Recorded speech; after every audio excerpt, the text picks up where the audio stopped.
Gullah landowners sought to own the land communally among their extended family. Over generations, this communally owned land was passed down to hundreds of heirs, often without legal documents like wills or clear titles.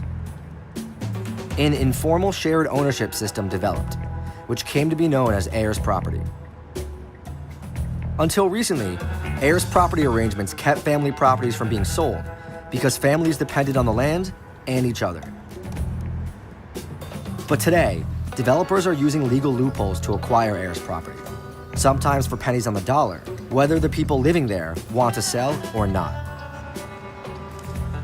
We visited Willie Hayward, a local attorney who helps Gullah families protect their property.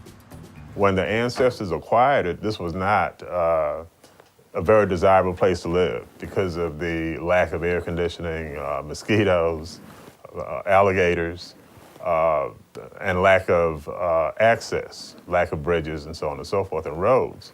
But now that it's changed, so that progress, for lack of a better word, has brought in folks who now want to divest Gullah Geechee people of that land for development purposes.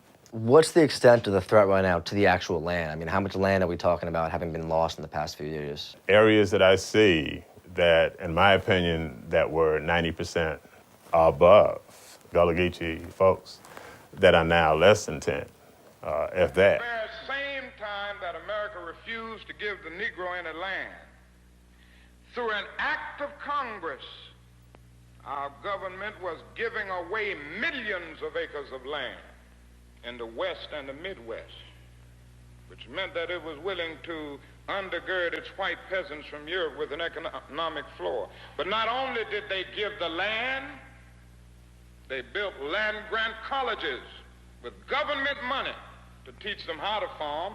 Not only that, they provided county agents to further their expertise in farming. Not only that, they provided low interest rates in order that they could mechanize their farms. Not only that, today many of these people are receiving millions of dollars in federal subsidies not to farm, and they are the very people telling the black man that he ought to lift himself by his own bootstraps.